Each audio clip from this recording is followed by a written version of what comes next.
Happy Saturday. Welcome into another Big Men on Campus college football preview video. This is the Saturday preview for Week 9 in college football, the show where we go over every game on the card to get you ready from a betting perspective as to where to find the value, where to find a winner or two. I'm off a big weekend. I'm off of a good season. We look to continue it today here on the show. I'll give you my picks. I'll give you what I'm looking at. And what I have my eye on as we head into a long day of college football. Should be a good one today. You got a lot of games, got a lot of betting opportunities, and even late night, you look at some of the matchups, Washington State, Oregon, that'll be a good one. So definitely a lot to wet your whistle with here on Saturday, October 26, 2019. Hope you're having a great Saturday morning. It is 10:30, and make sure you're here every Saturday as we go over the college football card. On this show, I will go over every game. We'll start off rotation number 107, 108, and work our way down. So if you want to play along at home, do yourself a favor, get the rotation number. We'll go that way. We'll go down the card, and we'll have something for you on each game. Okay, let's get into it. Thanks, everyone, for checking out the show.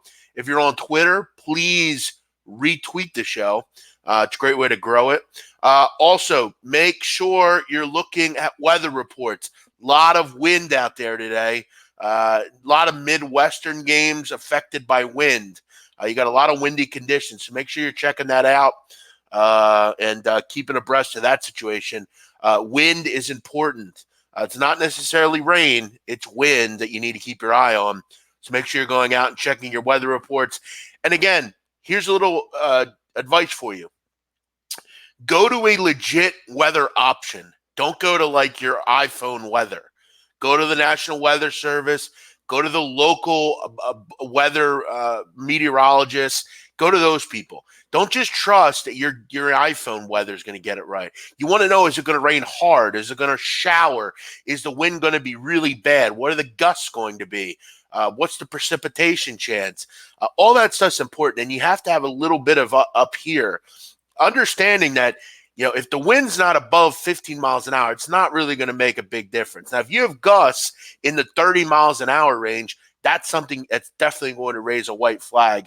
Obviously precipitation, what is it? Is it frozen? Is it wet? What is it? Make sure you're understanding the likelihood that it's going to rain and going to be sloppy, how that's going to affect the teams throwing the ball. So, all that stuff is important. Make sure you just use common sense. A lot of handicapping is just common sense, okay? So, like, for instance, this would be common sense. I know that, Oklahoma. Or no, not Oklahoma. They're bad. Okay, Washington State.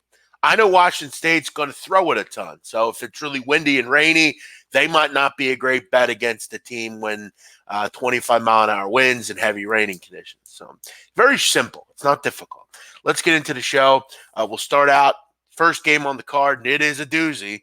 107-108. UConn headed on the road to take on UMass.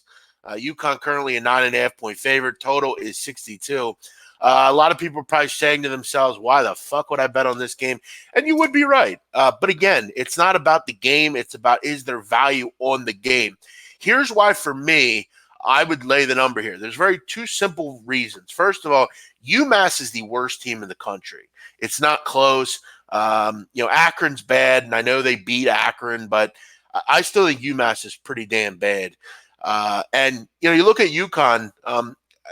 When is the last time UConn's been a favorite in a football game? It's been a long time.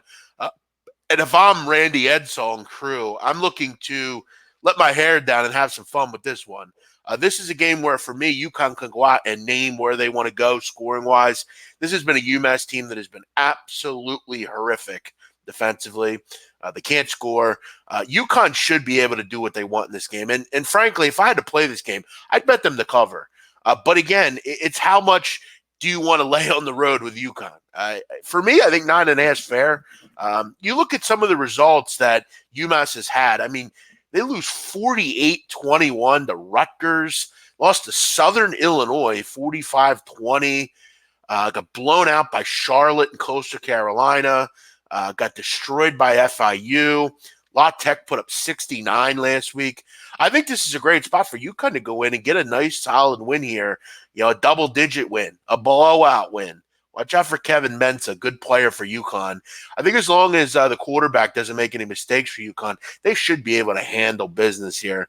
UMass has not only lost every game but one, but when they lose, they get destroyed. I mean, it's not even close. They don't lose close games. Every game they've lost has come by 20 points or more. So, they don't lose 31-28. They lose every game by a lot of points. And the only reason they beat Akron is because Akron had injuries and it was just a weird game. And Akron's bad themselves. So, Rutgers put up almost 50 points on this team. That's how bad they are. 109-110, Purdue hosting Illinois. Purdue 9.5, total 54.5. I'll tell you, this is an interesting number here. Purdue is basically being touted as this really good team that is going to get a team in Illinois that's off a big win. It's a letdown game. I don't think it's quite a letdown. I think Lovie Smith's good enough to get this team to put that in the past and focus on getting to a bowl game because that's the end of the day. Here's the thing about beating Wisconsin. It's cool for a day or two, and then it's okay, well, what have we really won? You haven't won anything. The goal is to go to a bowl game. This is a game Illinois needs to play well in. This is not a Purdue team that has chock full of talent. Rondell Moore's been out. Sindelar's been out. Jack Plummer's a solid quarterback. I'm not willing to lay double digits with him here. I know this is a proverbial letdown spot, but I think this Illinois team's different. I think they're better than they were. I think they're more mature. I like their run game a lot, and I like Brandon Peters. This guy's a good quarterback. I'm not ready to believe that Purdue's figured it out. And if they have, I'm not ready to think that they can lay double digits, basically, and beat Illinois. I think Illinois is wised up, and I could understand this could be a letdown spot for Illinois, but my guess is they've matured. They're looking to get to a bowl game. They got to have this game. They got to be competitive here. If I'm looking at this game, I'm really not running to the window to bet on Purdue. I just don't know that they're that good. Could they win? Yeah, but I'm not willing to think they can win by double digits here. 111-112, Army, 9.5 against San Jose. This is another number I don't understand. Army's been very disappointing this year. In fact, they've been incredibly disappointing. They can't score enough points. Defensively, they've not been good. They've really missed Jay Bateman, their defensive coordinator, who moved on to UNC. This defense does not look as fierce. The secondary is not great. I got some concerns, though, about San Jose. Obviously, this is a tough trip. You're playing really early. Army generally handles teams in this kind of spot. I mean, you're basically playing at 9 o'clock a.m. And I'll tell you another thing. For anyone that wants to bring that up, you need to bring that up when it makes sense. Listen, a team that plays, like a USC, I don't know that it bothers them playing a few hours earlier. San Jose never plays early. They just don't. This is tough to do. Their body clocks have to get adjusted, and it's just not able to happen in a day or two. This is a tough spot for San Jose. They're also dealing with some injuries, and some injuries that are important. Linebackers and safeties. If you know anything about the triple option, linebackers and safeties are really important. They're the kind of the last line of defense for the triple option. Again, it's impossible to get information on San Jose State football, but, those are guys that, need to be in there.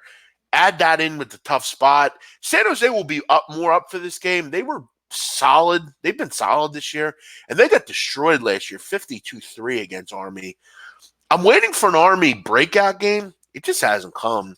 But this is a tough spot. Gun in my head, I'd probably lay it with the Army, but they have not given you much solace this season. They just haven't been very good. It's just that simple. Good amount of people here. Thanks for checking out the show. I appreciate it. Appreciate you all joining me. No need for games. I will go over every one. So just sit back and listen as we get to them all. Thanks for watching, Junior. Appreciate it. You're very kind. All right. Troy headed on the road to take on Georgia State. Georgia State 1.5 total, 67.5. Troy stinks defensively. Georgia State, a team that is bowl eligible with a win. We have to remember that, guys, now around this time. Teams are getting bowl eligible. That's a big milestone for a team like Georgia State. I know they've gotten there a little bit recently, but this is something you want to tie down. And this is a spot where they should be able to. This is not the same Troy team as years past. Brandon Silvers is long gone. Neil Brown, long gone. I mean, they're not good defensively. Georgia State at home here, bowl eligibility on the docket. Look like a pretty good team, pretty solid team. Dan Ellington, a good quarterback. Should be able to do enough here against Troy. Not a game I'm betting on. Have no interest in it. Lean Georgia State. Think they beat Troy. I don't like Troy. Bad defense. Boston College, Clemson, 115, 116.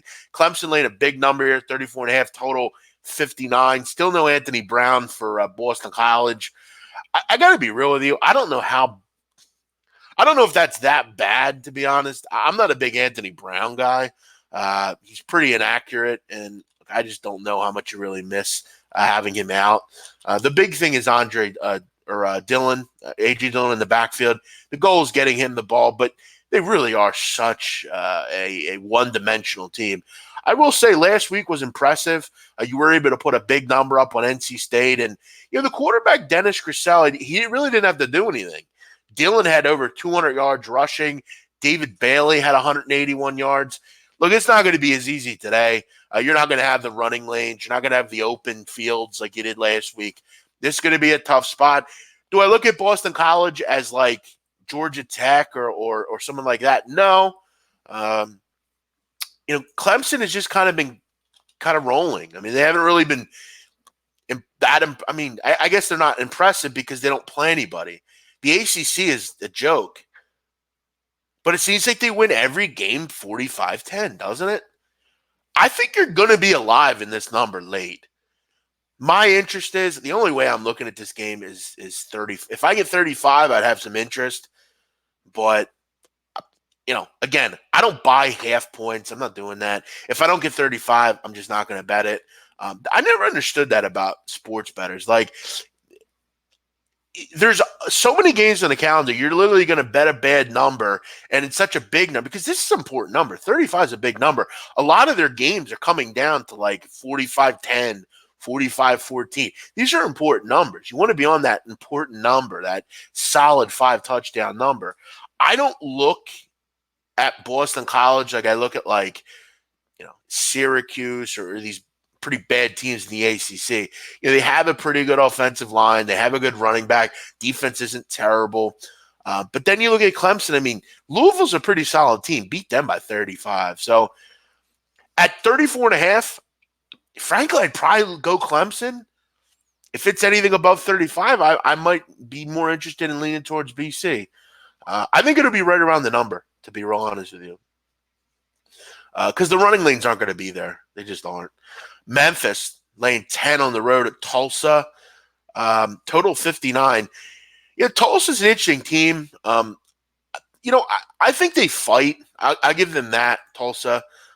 They're not, I think, totally lost. They have covered 3 of 4 as an underdog this year, and they are at home. Memphis kind of figured it out last week, and that was something that you wanted to see. Memphis really hadn't looked great. They really hadn't beaten a quality opponent outside of Navy. They had struggled against Temple, gave up a lot of points. And then last week, they were just a freight train against Tulane. They made that Tulane team look stupid. The thing about Tulsa is this just a case of you can't keep up. I mean, Tulsa just can't seem to move the football. They haven't been good enough offensively. And to play against Memphis, you got to be willing and able to score points. This defense has been pretty solid. I don't know. I mean, I lean Memphis here, but not a game I'll be betting on. I like the American. Tulsa, I just don't think very good. Memphis, it seems like they've kind of figured something out offensively. Number seems a little too low to me, probably. Jimmy, are you okay with the car accident? Yeah, that's I actually forgot to bring that up. So last night I had to run out. I had to run over to somebody's crib, and I was coming home, and I had my music on. I was listening to this radio show I like on Friday nights on Sirius, and I'm pulling in, and this light, it's slowing down. I know it's going to turn red. I kind of can figure the lights out the way my city is, and I'm slowing down, and as I'm slowing down, this car just bangs into the back of me. And it wasn't anything. I'm good. But I'm thinking, oh fuck, my back has to be fucked. I get out. This shithead is thinking about going. He like passes me and tries to go. And I said, yo, yo. And I get him to stop. And he goes, he barely spoke English, but he was basically, and my car was fine. His car was fine.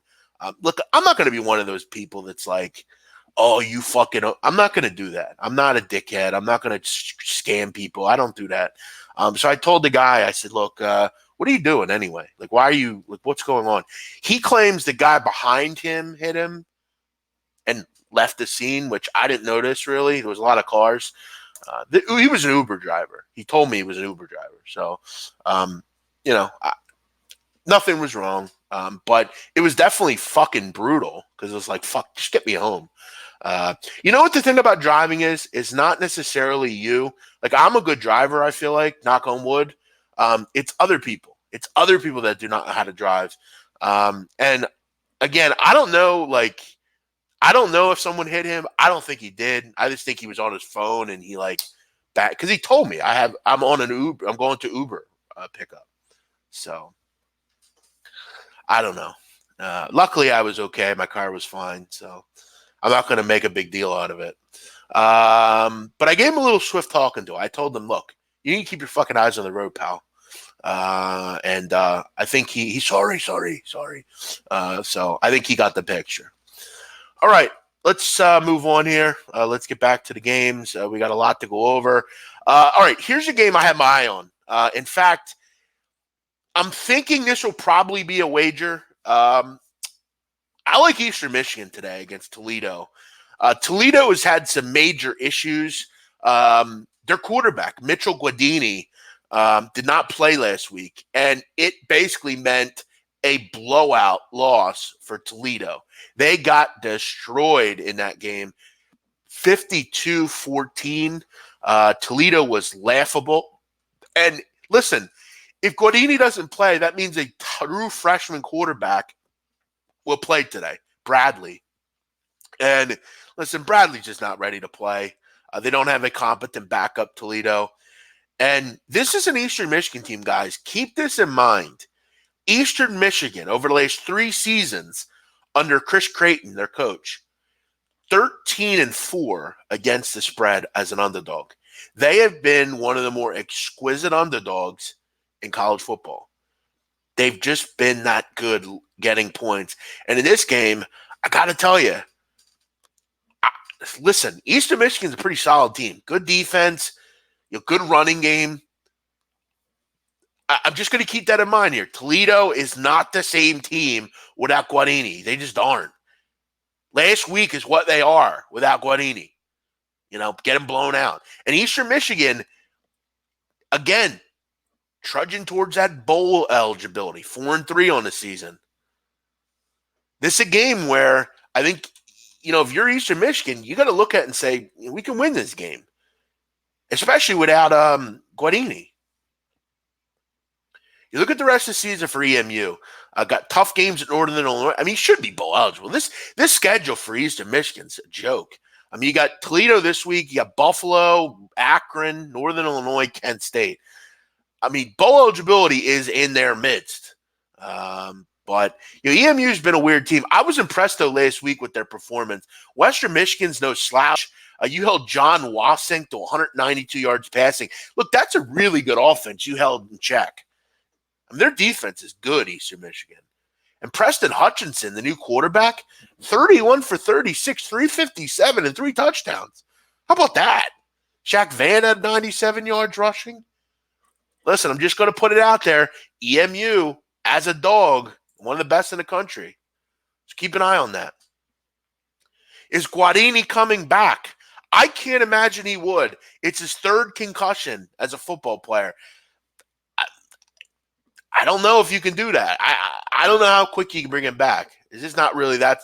It's not really that culpable. Again, it's hard to get info on Toledo. They do have a beat writer, but he's most local beat writers. I mean, they know the day of or an hour before the game. So Speculation is I don't think he plays. I don't think there's any way he plays. At least you were undefeated last night in the NBA. Yeah, NBA's been fun, man. It's been a nice start. 5-0 in the season. We'll look to keep it going. It's been fun. I've tried to tell people I feel like I know what I'm doing with the NBA. I'm not going to get cocky because, I could go 0-2 or 0-3 tonight and be right back, in the dungeon. But, you just got to, keep looking for the spots. And, it's a nice little bridge to college basketball. So we'll keep it going, hopefully. All right. Next, Mississippi State, Texas A&M. I don't have much in this game. I hate Mississippi State. A&M, I think, is overrated. You got to figure Mississippi State's going to fight at some point, but this is a team that lost to Tennessee. I have no interest in this game. Really could care less. Central Florida, Temple. Another spot where Central Florida is getting bet up. It seems like a spot to take Temple. And I don't disagree with it. I mean, Temple is a team that just plays a lot better at home. I mean, they're just a different road team. They've been embarrassed on the road, but at home, they've been really good, seemingly. You look at this year, Temple on the road. They've been poor at home, 4-0 against the spread. You look at it as an underdog at home, 2-0 against the spread.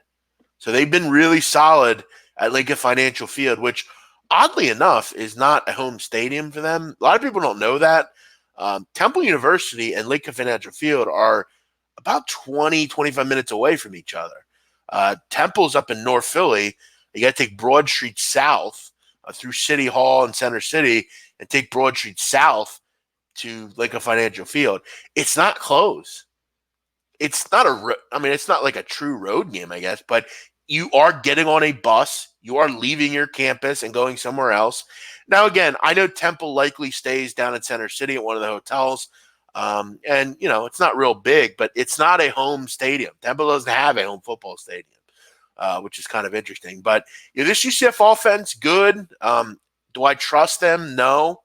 Temple's defense is a lot better than people think. You look at it at home this year, in 4 games, Temple's defense giving up 14.7 points a game. And that is against teams like Memphis. So, this is a defense that's really good. I think they can play in a shootout. I'm surprised this number's going up. Doesn't make a lot of sense to me. I would definitely be back in Temple if I had to. They have been a different team at home. Bowling Green, Western Michigan. Bowling Green is terrible. Western Michigan is good. I don't know if they're this good. But I wouldn't step in front of them here. They're off a loss. Wasink should be able to do whatever he wants against this Bowling Green defense, who is one of the worst in the country. Bowling Green is a far cry from what they used to be with Dino Babers and some of the great quarterbacks they had there over the years. Those Bowling Green teams 4 or 5 years ago, fun groups. They're putting up 50 a game. They're fun. They're fun teams. I remember when I first started at SBR, I think it was 2014. I remember Peter Loshek and I used to bet a lot of overs with Bowling Green back when they had that Dino Babers offense. They were fun to watch. They had a quarterback, Johnson, I believe was his last name, David Johnson, something like that. Really good offenses. They're not that this year. Western Michigan should roll here. Indiana, Nebraska. Nebraska 1.5, total 54.5. Michael Penix Jr. questionable. Seems like he's questionable every week.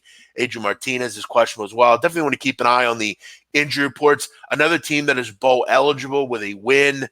Indiana, they've definitely played well. Surprisingly, how about that? The Indiana team, you definitely kind of don't really equate with football, but they have had a pretty solid season. And this is a game you want to have. I mean, it's not an easy schedule going forward. This is a winnable game. I talked about yesterday, Nebraska's special teams are horrific. They can lose games over special teams. They've had more blocked punts than anyone in the country. Their kick return defense has been one of the worst in the country. They just don't do the little things. They've been hard to deal with and hard to watch. But again, I don't know what the quarterback situation's here. There's just something that I'd have to take a look at. Lean Indiana. Nebraska's been, as usual, a major disappointment. Central Michigan, Buffalo. CMU's been a nice story as well. They're another team bowl eligible with a win today, and Jim McElwain's had a solid season. How about that? The running backs have been great. Jonathan Ward's a great player. And this is not a vintage Buffalo team. Tyree Jackson, he ain't walking to the door. KJ Osborne ain't walking to the door. This is Lance Leopold, not one of his better teams. I think CMU can add in, though, that passing element. I don't know that Buffalo can do that. Kind of like Central Michigan here. They've been kind of a surprise. Can keep the ball on the ground. They can charge and get some yardage from the ground and through the air. Not much in this game. Lean CMU. Iowa Northwestern. Total's 36 in this game. Total 8.5. Or number 8.5. Iowa's lane 8.5. Northwestern's pretty hard to watch. They're hard to watch in the eyes, as we know. Their quarterback, Hunter Johnson, I will continue to ask how he was a 5-star recruit. I guess he was just in the right system. I don't know that I see it, though. Northwestern, I don't think they've scored, as far as I know. I think the only game they scored 15 or more was that game against Northwestern. Other than that, they have been completely out in check. Look, I'll always do it. Anytime Northwestern plays, I'll look towards the team total under. And I think, as usual, Iowa's defense is tip-top.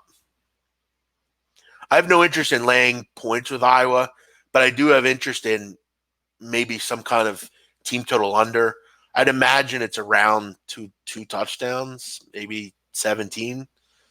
2 touchdowns, 13.5. I wish it was 14. If it was 14, I'd bet it. But I don't see much from Iowa today, or from Northwestern today, to be real honest with you. Iowa's good, real good.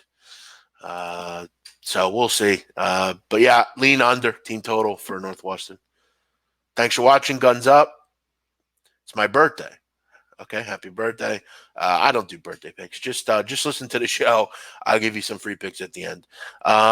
Because then if that loses, you'll be pissed off at me, and you don't pay me for picks. So I just give you my opinion, and I give you what I'm on. I've had a good season.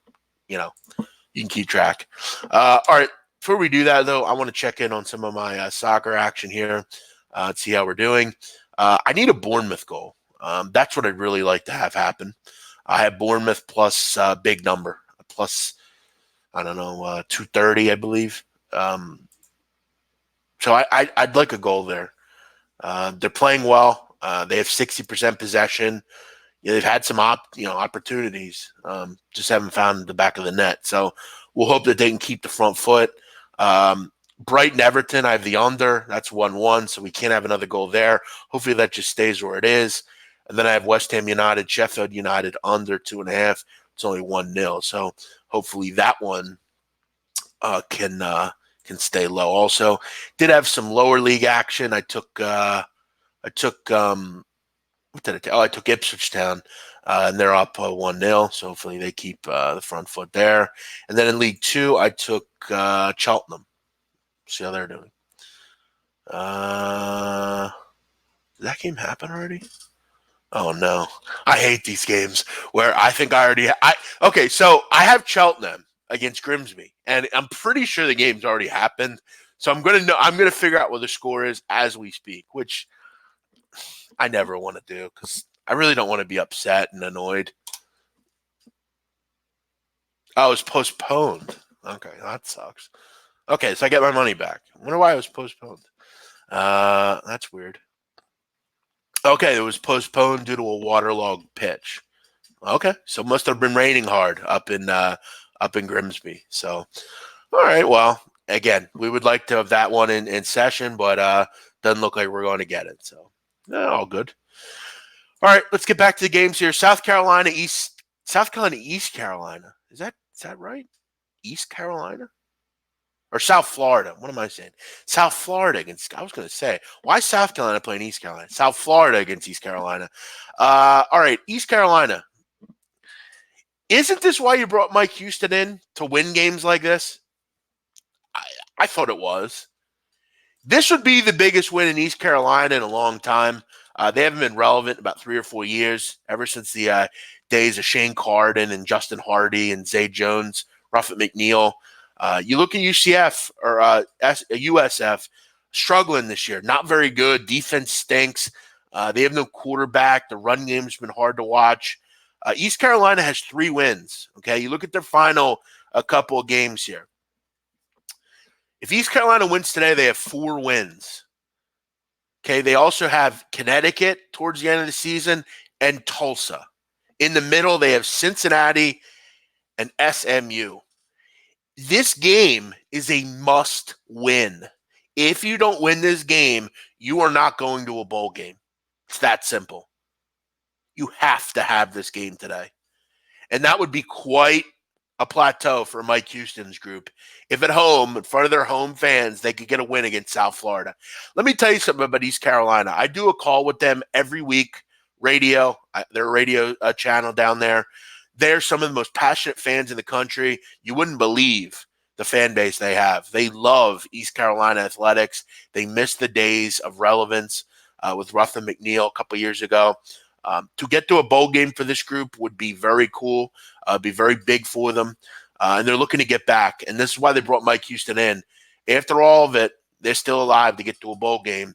I always hate backing teams like this just because there's a reason they're 3-4. But if they can win this game today, they will get to a bowl game. So, it's that simple. Please don't ask about games. I'm going to over every game, okay? I mean, you don't need to ask. I'm going to rotation number. You can follow along at home. 135, 136. Florida State, Syracuse. Both these offensive lines are horrific. I have no interest in betting this game. Syracuse, has been one of the more disappointing teams in the country. How they have 3 wins, I have no idea.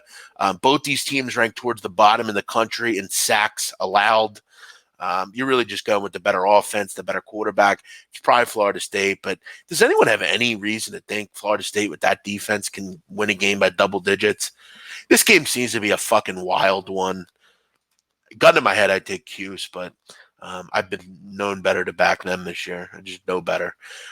Liberty Rutgers, Liberty laying 7.5, total 44. Look, if you want to go bet Rutgers, be my guest, but Rutgers fucking sucks.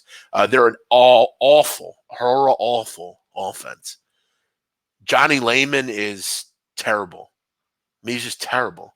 And Liberty's actually a pretty good offense and a pretty good defense.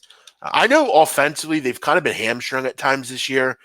And again, I know they're on the road here and whatever. But look, if you want to go and bet Rutgers, be my guest. But this is a Rutgers team that is probably one of the worst teams I've ever seen at this level. They're really bad. So, good luck with that one. But, I would lean Liberty here. But Liberty, it's been tough. You look at this stuff. They beat New Mexico 17-10, and that wasn't, exactly a blowout.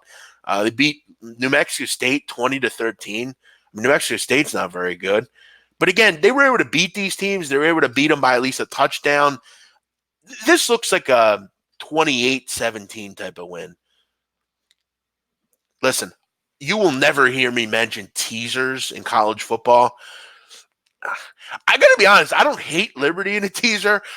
Again, strike me down, God, because they never do teasers in college football. But for Liberty, it's kind of relevant. They win every game by like 7. So, but they should win. I think, to me, they should win by double digits. Look, anytime you can bet against Rutgers at this kind of number, I'm doing it. Liberty last week put up 59. Again, you beat Maine. Look, Maine's actually not a bad program. They haven't been a bad program. They've been a pretty good FCS team. They went to the FCS playoffs last year. So, they're not great this year. But, yeah, look, anytime I can bet against Rutgers, I will, especially under double digits. So, good luck with that one. Rutgers has no talent. They have nobody. Southern Miss and Rice. I saw a guy on Twitter, actually. Listen to this, guys. I saw a guy on Twitter the other day saying that you should bet on Rutgers because they competed and won against UMass. Like, he actually said that.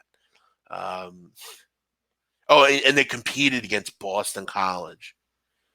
Even though they lost by double digits and it was at home. Boston College is not that good either. Southern Miss and Rice. This Southern Miss offense is really good, but their defense is really bad. Listen, I'll give Rice credit. Rice has fought this year. They're not a good team. They're not going to win any games, probably, maybe one, but they don't give up. They play hard. The culture's changing down there for that group. One thing about Rice you got to respect. They don't make mistakes. They're the least penalized team in the country by a wide margin. They're not going to beat themselves with bad penalties. They're at home here. Could have got a better number earlier in the week. One thing about Rice is, keep in mind, this ain't the same Rice team as usual. I know they're 0-7, but you look at a lot of games this year against tough opponents. They haven't had a cupcake all season. They played hard, and they're playing good opponents, not playing, Sam Houston State and, Grambling. I mean, they're playing good teams, and they're hanging around. They're very competitive against Army. They're competitive for 3 quarters against Wake. They're competitive against Baylor. They're competitive against UAB and La Tech. Southern Miss is not good enough defensively, but keep in mind, Jack Abraham's going to throw the ball a ton. They have some playmakers down there, some NFL guys at Southern Miss. So, keep in mind, though, Rice, they'll fight. Cal, Utah, it's a fucking musical chair as a quarterback for Cal. They could go with their third string quarterback today. Devin Modster's out. Chase Garbers is out. Can Cal score in this game? What's their team total? Let me see here. Cal's team total, 7.5. Under 7.5 is minus 145. That goes to show you how much you're going to move the ball today.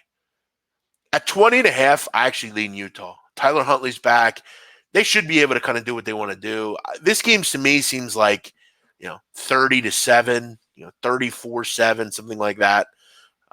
7.5's a low team total, though, man. Wow. Nevada, Wyoming. Make sure you keep your eye on the windy conditions in this game. This game is going to be very windy. From what I understand out in Laramie, the weather's tough. This Nevada team has been really hard to watch. Here's how bad it's gotten for Nevada. Do you know who the quarterback last week for Nevada was? Yes, it was Malik Henry, the guy that was at Last Chance U, that little prick at Last Chance U with Jason Brown. Malik Henry was a starting quarterback last week for Nevada.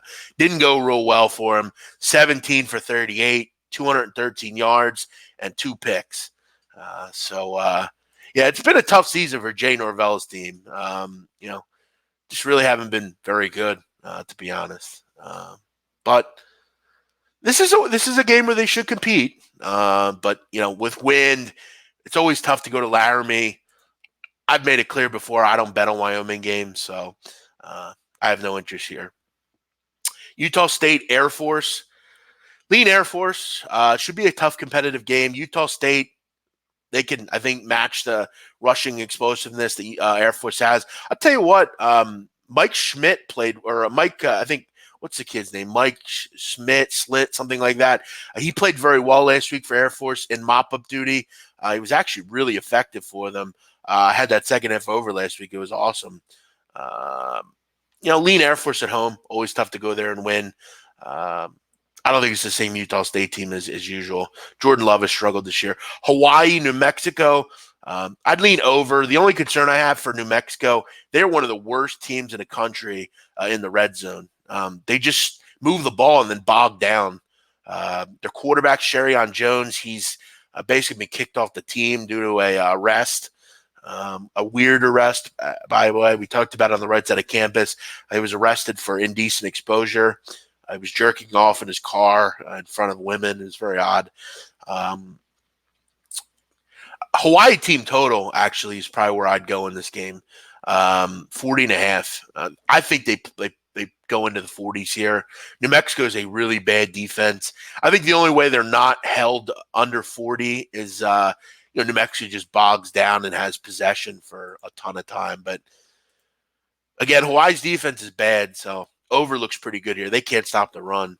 Western Kentucky, Marshall. This is the only game I have moved on. The only game I've given out is West Kentucky. I got them at +5. and I'm very happy with the number. It's down to 4.5. This game goes at 2:30 Eastern if you wish to opine. I took the Hilltoppers here for a couple different reasons. First of all, they're one of the best defenses in the country. Nobody talks about. This team is legit. They're giving up 18 points a game, and it's not been against cupcakes. They've been good. They've been very good against FIU, UAB, Army, Charlotte. This team has been terrific defensively. It's that simple. Their quarterback, Ty Story's come in and played well for them in mop-up duty. He was coming in for Stephen Duncan. He's been really solid. You look at the last couple games between these two. They've been close. And I've said it before, Marshall is a great underdog team. But at home, it's totally different. You look at it as a favorite for Marshall, 0-4 this season. You look at over the last 3 seasons, Marshall, 6-14 against the spread as a favorite. They've also failed to cover in 4 straight home games, and they're 5-11 in Huntington over the last 3 seasons. Here's the simple fact. They don't cover at home. It's that simple, and they don't cover laying points. West Kentucky, 2-0 on the road this year against the number. The 3-1 is a dog, and 5-2 against the spread overall. Here's the thing you need to know about Marshall. They're not great throwing the football. Isaiah Green struggles. He's got a really tough to watch completion percentage, and they're going to want to run the ball with Brendan Knox. This is one of the better rushing defenses in the country. West Kentucky is legit. I've talked about them all year. I've talked about them on the right side of campus. I like West Kentucky. This Hilltopper team is solid. They're worth talking about. And again, that mighty 5 wins. Today, they are bowl eligible at Marshall. I think this game comes down to the wire. And to be honest, I think they find a way to win it. I'll gladly take the 5 points here. You look at Isaiah Green, the quarterback for Marshall. I mean, he just hasn't been very effective. I mean, you listen to some of these, 15 for 24, not terrible, but not good either. 19 for 31 against Old Dominion. 24 for 40. That was probably his best game of the season against Middle Tennessee. He was 11 for 29 against Cincinnati, and he was 17 for 20. So he's like around that 55, 60% completion percentage. He gets, throws some interceptions. He's just not really good. I mean, and this defense is legit. This is a huge game in this conference. West Kentucky is first at 4-0 in the CSU East. It's a big game. West Kentucky's legitimate, man. So I'm going to grab them here, getting 5. This game will be, pretty waterlogged. It's going to be pretty bad weather. The rain will be kind of dying down. You look at current weather down in Huntington for 2 p.m., which is around when this game goes. Actually going to be cleared out. The rain's cleared out, which is good news. 63 and cloudy, limited wind. Windy, wind will get going as the game goes on. So, suitable conditions. I'll gladly take the 5 points here. Really like the spot for the West Kentucky Hilltoppers. Ski Profit, what's going on? Thank you for watching. Good to see my partner in here. We've been killing it on the show. By the way, our consensus play last night in the NBA, Knicks +8, cash it. So good stuff there. All right, Malik Henry. It seems like news is coming in that he is suspended. No surprise there. What the hell happened to him? All right, let me read this article. Okay, here's the article. How many more last chances for Nevada Wolfpack's Malik Henry? Good title. I love a good title. I love a good title in a newspaper. That's fucking great. How about that title? That's fucking funny. Here's the article. Here's the paragraph in the article. It now appears Jay Norvell is clearly on a path to making a huge mistake by bringing Henry to the Wolfpack football program. It's the kind of decision, especially if the season turns into a dumpster fire, that could get a coach fired. Let me ask you something, Norvell, and I got to be really honest. What the fuck showed you that this kid is a fucking mature quarterback that can handle a Division I school? This guy is, it's blown away to me how this guy has continued to get Division I opportunities. He fucking stinks. And he's got a shitty attitude. Look, I'm not willing to throw out a kid because he's got a bad attitude. Those can change. Kids grow up, kids mature. But, I mean, this guy's a fucking idiot. I mean, it's pretty simple. So, I mean, I don't know what this. I mean, I'm not sure why like anyone's surprised by this. All right, let's go rapid fire. Let's finish off these games here. We still got a couple to do. All right, Arizona, Stanford. I'm not interested in Stanford until I know what the status of the quarterbacks is. Davis Mills isn't playing today. KJ Costello may go. I have no interest in that game. Washington State, Oregon. I'm probably going to bet Washington State. I guess I probably just have to lock it in at 14, don't I? Washington State's won 4 straight games against Oregon. Yes, you've heard that right. Washington State's won 4 straight games against Oregon. Look, I like Washington State. I love their offense, as we know. I think Oregon was a little bit tested last week in a game that they probably shouldn't have been as tested in. Washington State's never going to stop throwing the ball. It's a tough offense to prepare for. I think their defense came to play last week. Colorado had 10 points last week against Washington State. That's pretty impressive. They're not going to hold Oregon down, but Oregon, Justin Herbert, no Jacob Breland. That's a big loss for him, his favorite target. Verdell and Dye are a little banged up in the backfield. Give me 14. I'll take Washington State. I don't think they'll be out of this game. It should be a good game to watch late night out in Eugene. Colorado State, Fresno. Colorado State has been a mess. They turn the ball over a ton. Who the hell's playing quarterback for the Rams? But then again, I don't really like Fresno either. This ain't the same team as last year with McMarion and that group. Definitely a coaching advantage. Fresno's coach, terrific. Great coach. And I don't know what I'm going to get out of Colorado State and that quarterback situation, like I said. Missouri, Kentucky. What does Missouri do? Or what does Kentucky do well? And Missouri's off a loss to fucking Vanderbilt. If you want to go lay points with them on the road, go ahead. I wouldn't do it. Duke, UNC. UNC, another team with an offensive line problem. Duke could exploit that. This is obviously a rivalry game. I'd much rather watch this basketball game as opposed to the football game. I hate Duke's quarterback, so therefore I'd have no interest in this game. I don't like Quentin Harris at all. Penn State, Michigan State. Listen, if you're waiting on this game, you fucked up and missed out. Could have got 6.5 earlier in the week. It's down to 4.5. The whole world's on Michigan State. In fact, Sharps love Michigan State. I'm going to come out and say it. I think Michigan State wins this game. I think Penn State's been fat and happy. They've been having close calls for the last couple of weeks. Michigan State, good defense. We haven't really seen much out of this group all season. D'Antonio relishes in these kind of games. I think they win this game. I got to be honest. But you could have got 6.5 early in the week. In fact, why do I want to say there was a 7 at one point? No, it never got up there. It only stayed at 6.5. So, again, at any rate, you could have got a better number. I do think, though, Michigan State will win this game. Got a feeling. Miami, Ohio, Kent State, 2 bad teams. I guess here's the thing. There's still hope for these groups, and I think that's what you look for, hope. I like Chuck Martin a lot. I think he's a solid coach. He's worked well at that program, Miami of Ohio. You don't get great talent there, but there's still hope for these teams. Neither of these are 0-7. There should be a hard-fought game. I'll gladly take the points with what I think is the better team and the better coach in Ohio, Miami of Ohio. App State, South Alabama. Listen, I was on this game until a certain shithead in Staten Island got on it. Once I saw him on it, I immediately got off it. It's up to 28 now. Listen, Appalachian State should have no problem with South Alabama, but it's a 28-point number against a team with a look-ahead spot. Here's the truth about Alabama. Here's the truth about Appalachian State. Listen, they're really good. They're really good, and South Alabama's not good.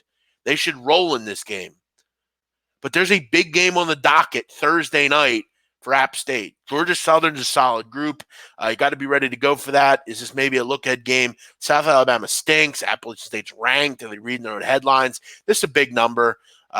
look, they should cover, but once I saw Rico Bosco was on Appalachian State, I immediately took it off my card and had no interest in it. It's just that simple. He is the kiss of death on any game you bet. If he's on the game you're on, look elsewhere. It's my advice to you. Go watch and see what he is on. He is a horrific sports bettor. And the fact that he gives out sports information is really sad. And it's actually a blessing to a lot of us because we can go and find the picks and fade him or just not bet the game. So my advice, steer clear of him. He's a bad gambler. All right, let's keep it moving. New Mexico State, Georgia Southern. Georgia Southern, worst third down team in the college football.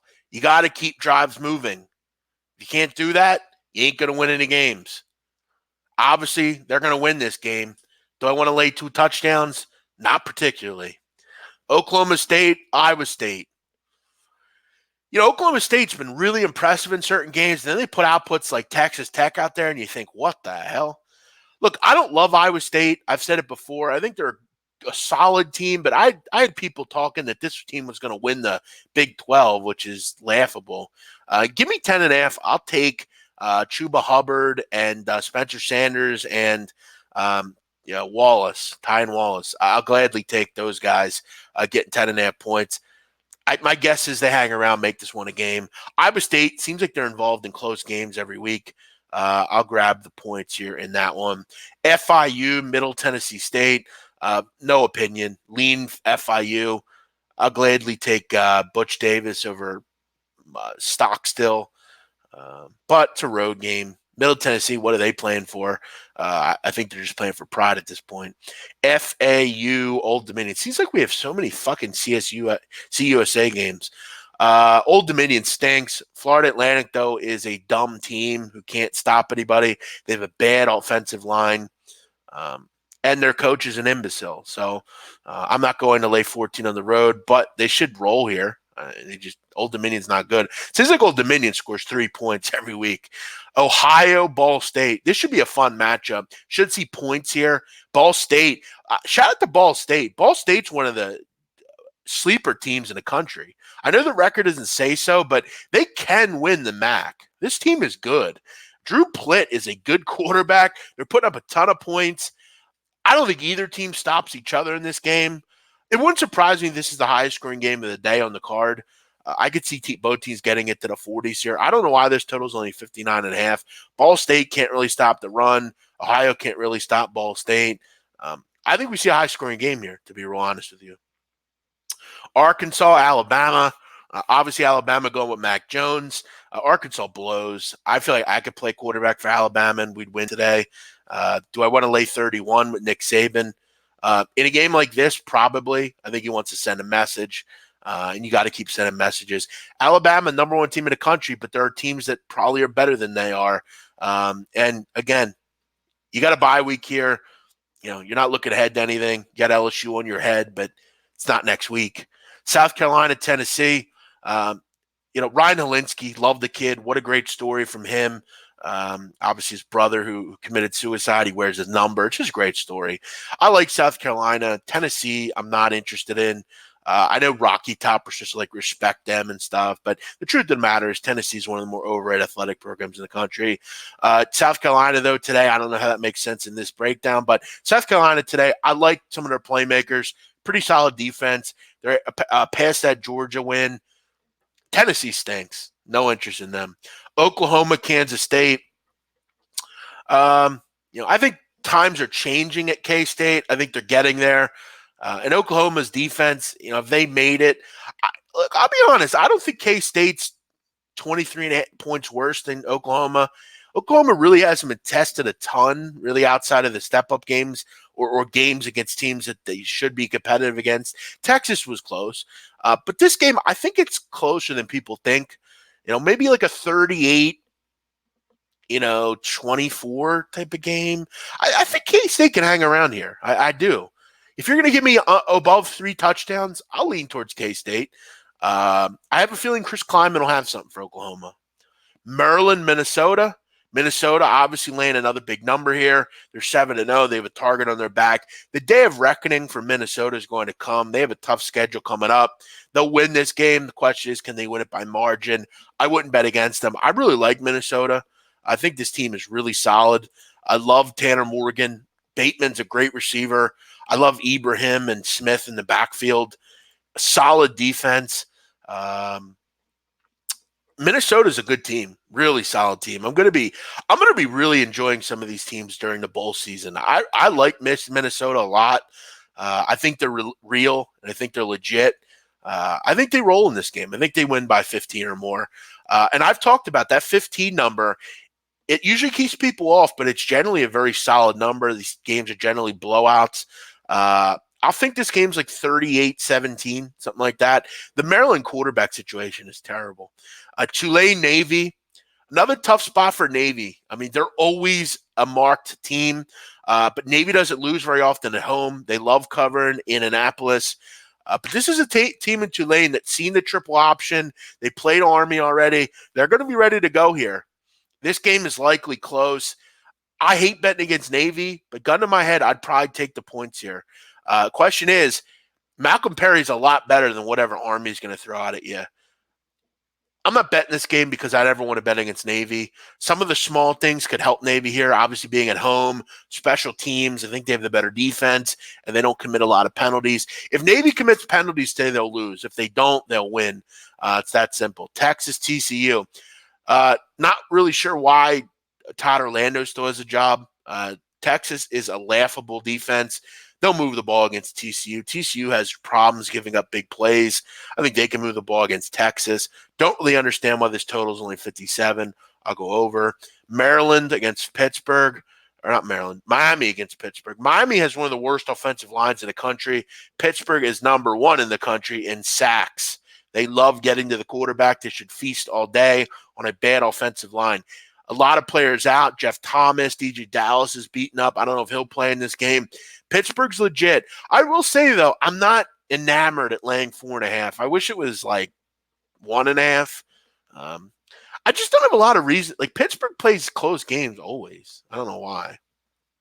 They should get the job done here. They get that elusive 6th win if they can get it here. Miami's on the road. I'll lean Pittsburgh. I think they find a way. Virginia, Louisville. This is a better game than people think. Frankly, I think this is the first big win for Louisville. I don't trust Virginia. Their offensive line, another bad offensive line. Bryce Perkins has been inconsistent. They're without their best corner in Bryce Hall. I'll lean Louisville at home, getting 3.5. I think it's a good spot. Louisville, culture changing there. Akron, Northern Illinois, no opinion. Akron is horrific. Could be the worst team in the country, but I don't want to lay 22.5 in Northern Illinois. Texas Tech, Kansas. Kansas, another team, struggles to move the football. Third downs have been a mess on defense. Texas Tech, another weird team, though. They are a lot like Oklahoma State. Sometimes they look really good. Sometimes they look really bad. Kansas, they're improving. They're not there yet. North Texas, Charlotte. Charlotte can't stop anybody, but they're actually decent against the pass. They get beaten up against teams that can run the ball. It seems like Charlotte's a 4.5-point underdog every week. I'm not biting any time, though. I'm done with Conference USA. Outside of the game I bet on, Charlotte always fucks me, so I have no interest. Wisconsin, Ohio State. I lean Ohio State. I think Wisconsin, I think they were kind of exploited last week. Ohio State, they'll hem up John Taylor, make the kid throw the ball. That ain't good news. Wisconsin will roll here, or get rolled here. Texas State, Arkansas State should go over the number. Two good offenses here. Texas State seems like they're close, but not close enough. They have a good enough offense to score points here. Should see a high-scoring game. Auburn, LSU. Auburn, good defensive line. How will that LSU offensive line handle that? But I don't trust Bo Nix on the road. I don't know if he can go score against LSU. I'm not stepping in front of the Tigers either of LSU. So give me them in Death Valley at home. Seems like these fucking games are never going to end. La Tech, UTEP. What do you know? Another fucking Conference USA game. Jesus Christ. Does this conference ever end? La Tech, UTEP stinks. Their best player's out. La Tech should roll. Notre Dame, Michigan. People love these kind of games. I have no interest. Neither of these teams are going to the playoff. Michigan's bubble is completely burst. Can they beat a good opponent?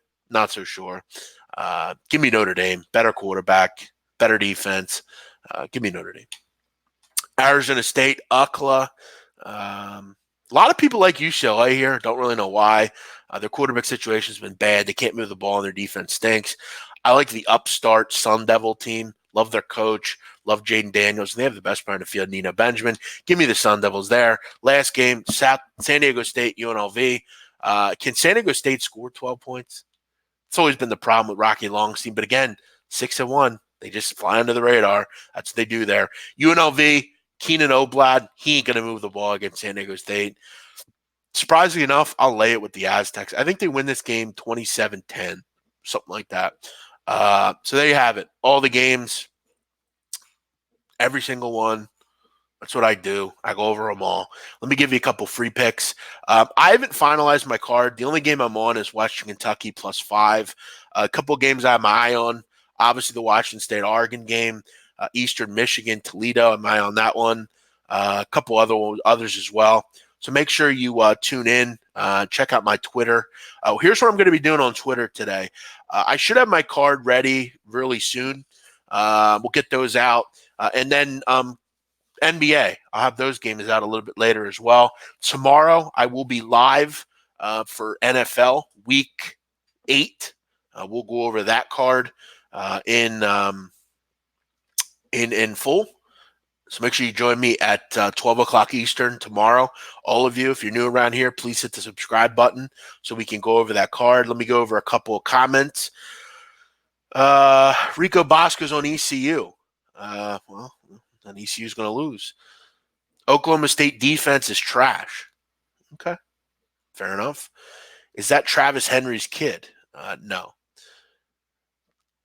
Is Mississippi State, if Mississippi State wins, is it a low-scoring game? I can't call it. Mississippi State's defense stinks. Demetrius, thanks for watching. James, Jordan, Blake, all you guys, thanks for watching. You know, it's funny. I still have fucking people coming in here. Guys, listen, going forward, you're all here. I go over every game. Please stop clogging up the fucking feed asking about certain games. I'm going to go over every fucking game, okay? You understand? You understand? All right. It might be time to bet the draw in this Bournemouth game because I have a feeling I'm going to get fucked here. And now the draw is -138. Fuck me, man. Fuck! Jesus, man. Fucking Bournemouth. Fucking Christ. I will say, if you want to get touchy, you want to have some fun, Bournemouth at +350. They have owned this game. They just can't find the back of the net. Can they find it? Can they get a late winner? We still have over 20 minutes left, including extra time. Bournemouth I have them +230. I'm thinking about getting Froggy and betting them again.